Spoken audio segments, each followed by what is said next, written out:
As you know, my name is Kelly Frisby, and I've been working on this project for almost 2 years. Almost 2 years now. Time really does fly. It's been said a few times today.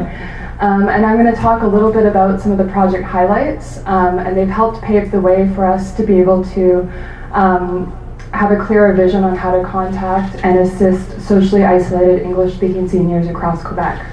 So to answer your question about the training, we had volunteer orientation sessions. We had 2 sessions, and they were implemented virtually via Acano. We sometimes had some technical difficulties, but I think we dealt with it okay. And Acano is an online collaboration platform for audio and video meetings, and access has been donated to us from Learn, so thank you, Learn. The sessions were held on January 31st and February 7th, so a week apart from 10 to 1 p.m. The orientation included the steering committee, all the volunteers who had been recruited at that time, and the local project leaders. The sessions were video recorded for those unable to attend or for new volunteer recruits. A repeat orientation session was held on February 14th for NSCA because they had a power outage, and additional repeat orientation sessions were held for ACDPN at night because a lot of their volunteers were working during the day and couldn't attend the sessions. So for the first session, we had just a brief overview of all the organizations, their mission and structure.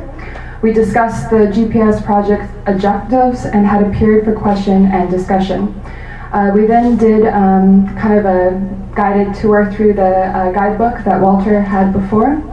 And all of these sessions were followed by a question and answer period. We discussed the famous volunteer reporting forms, which I'll talk about later just to hit that point home. And we also discussed volunteer rights, non-discrimination, and the confidentiality form, which we felt was really important since the volunteers would be dealing with isolated seniors. And we closed the session by thanking our volunteers, and we really encouraged throughout the sessions their participation and their input to inform what we were doing. The second orientation session focused on 4 topics that we identified as essential to participating in the project.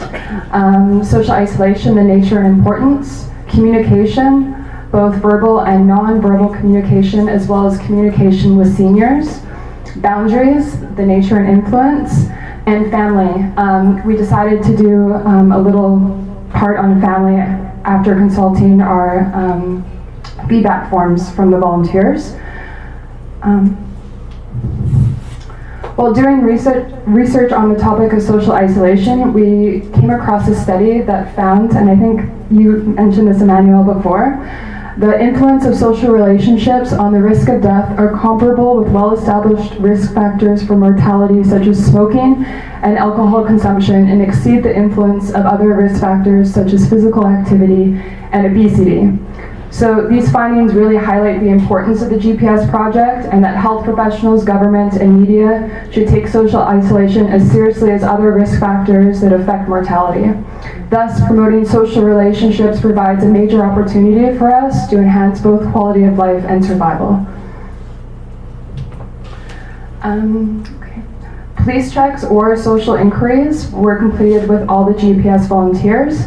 2 of our partners completed social inquiries on their volunteers because police checks are no longer necessary unless the LPLs feel there are red flags with a volunteer. So they have 2 references that fill out a form about the volunteer. They call one of the references, and if any red flags show up, then they would contact the police. It was interesting to note that the police checks themselves were actually a barrier to participation. Some of the volunteers felt insulted to be screened because they already knew everyone in the community, and most were already volunteering in some capacity. So they're like, I'm not a criminal, I do good work in my community, why do I have to do these forms? That being said, it is very important to go through a screening process. We used some of these from Volunteer Canada, and all of the volunteers were screened for the GPS project, but I just want to highlight that we didn't anticipate there would be a barrier to the project participation. Walter talked about the volunteer guidebooks. They were adapted from material from the Townshippers and the Megantic Community Development Corporation, MCDC materials.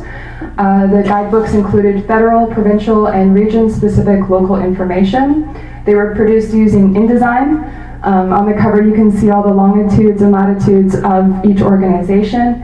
And the feedback we got from the guidebooks was they were actually useful. I feel like they empowered the volunteers and informed them about the communities, the services in their communities that they might not have known about, and then they were in turn able to inform the senior. Volunteers were more aware if there was a red flag and were able to direct any problems to their local project leader. In addition, the guidebooks allowed volunteers to think about what their limitations were and what services could fill those gaps. This resulted in referring out and building relationships in the community. Just to hit the point home a little harder, it's a doctor, but I feel like volunteers might relate. It says he had taken a roundabout route, but the paperwork continued to pursue him.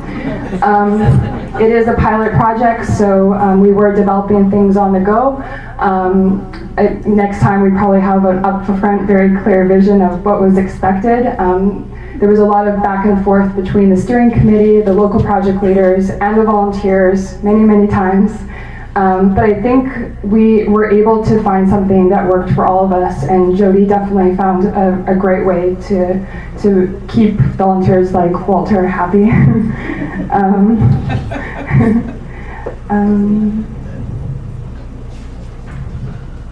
So yes, there were tensions between community realities and government reporting responsibilities. We did not anticipate the resistance. There was a lot of feedback, but I think we'll take what we got and apply it to the next project. The site visits were definitely a highlight for me on this project. Michael and I traveled to the Gaspé to meet with Vision in Gaspé in June, and to the North Shore in November of last year. We didn't have to travel as far to meet with ACDPN here in Montreal last October, and I also got to participate in some of their senior summer clubs, and it was really amazing to be a part of that, so thank you for inviting me. Meetings with partners and volunteers face-to-face is crucial. It was really nice to use Acano to hold our meetings, but you can't really take away from face-to-face meetings to really develop trust, understanding, and a shared mission. And I want to highlight that traveling to more remote communities allowed us to appreciate the distances required to do any number of activities, especially the amount of driving required from our GPS volunteers. We're often seniors and often driving in some pretty crazy winter conditions. And the discussions with volunteers that we talked to on these site visits revealed interesting findings that I'd like to share a few of those with you now.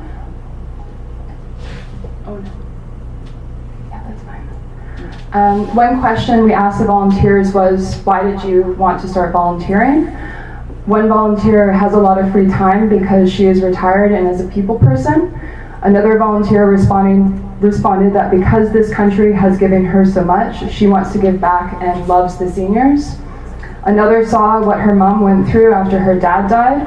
Everyone said they'd visit her, but they didn't. And one volunteer self-identified as a sucker for volunteering. Another question asked was, are there isolated seniors you can't get to? We were surprised that many seniors were already known to the volunteers, and then this made us worried that they might miss some. But it reflects the reality of many small communities, and we're also thinking of holding another training in May that would maybe address contacting the very isolated, which also takes time to build that trust and relationships. I like this example of how a dog helped to facilitate a bridge between a senior and volunteer that might have been otherwise difficult to reach. One senior has early stages of Alzheimer's. She used to have a dog and loves the volunteer's dog. If the volunteer says she's coming to visit, the senior forgets. So the volunteer makes a plan to visit with the senior's son and shows up with the dog. She's able to talk to the senior through the dog. We also learned of some commonalities among the seniors as volunteers reported incidences of poverty, food scarcity, mobility and accessibility issues, inadequate housing, and language barriers,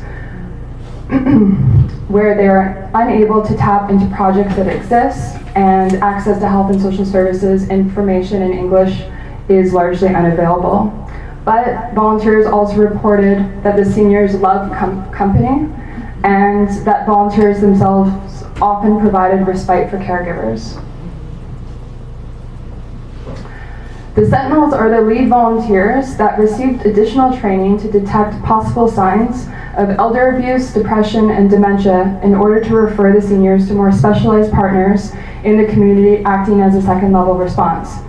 You can think of a sentinel like a canary in a coal mine. Side note, I stole this analogy from Michael. It's the only way I can think of it now, but it originates in the times when miners used to carry caged canaries while at work. If there was any methane or carbon monoxide in the mine, the canary would die before the levels of the gas reached those hazardous to humans. Obviously, this is an extreme example, but the Sentinel is looking out for an advance warning of possible danger. We have asked local project leaders to identify themselves, like I said before, for this position, and we developed a training workshop for the Sentinels on depression, dementia, and elder abuse that was held at the beginning of December.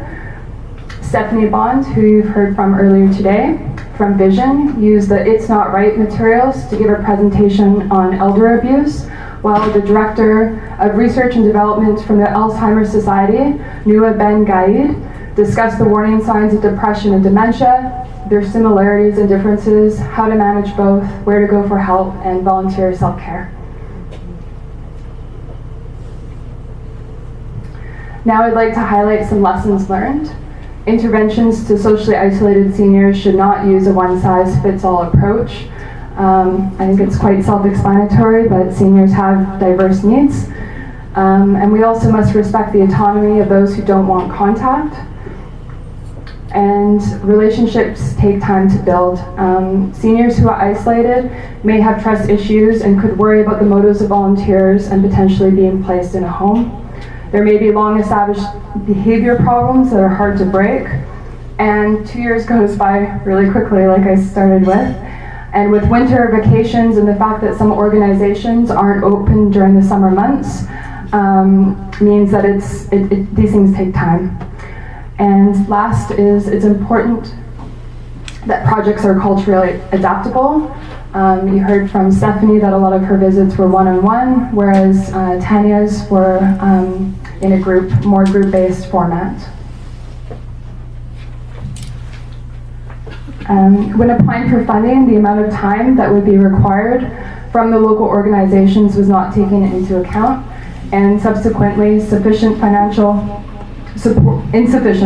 support for staff time that the organizations would require was not built in, and the project funding was spread quite thin. It needs to be emphasized that most of the volunteers are seniors themselves and on a limited budget, and the senior they are visiting could also be financially isolated.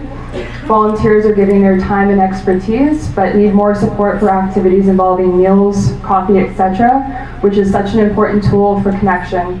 And gas, of course. While the kilometers traveled were underreported on volunteer forms, I quickly added up what was reported to highlight how far these volunteers are actually driving, and it's equivalent to a very long drive from Montreal to Nashville, Tennessee. So they've driven a lot, and this is underreported. And my last point is I'd like to highlight the fact that there is a need for this project. Our partners want to continue the activities, and there is interest amongst Montreal organizations to have similar projects. One volunteer said that they could save a life if a senior was stranded and sick. Another volunteer felt that even if they only reach one senior, that the project would be worthwhile, and we reached 88, so I think it's worthwhile. It is hoped that the provincial government will cater and develop programs that respond to English-speaking seniors across Quebec and double visible minority communities. I would like to thank the partner organizations for all of their expertise, hard work, and enthusiasm, not just on the GPS project, but in the inspiring work that they do in their communities. And I'd also like to thank the volunteers and seniors and recognize them for their many strengths, skills, and passion for the project. Thank you.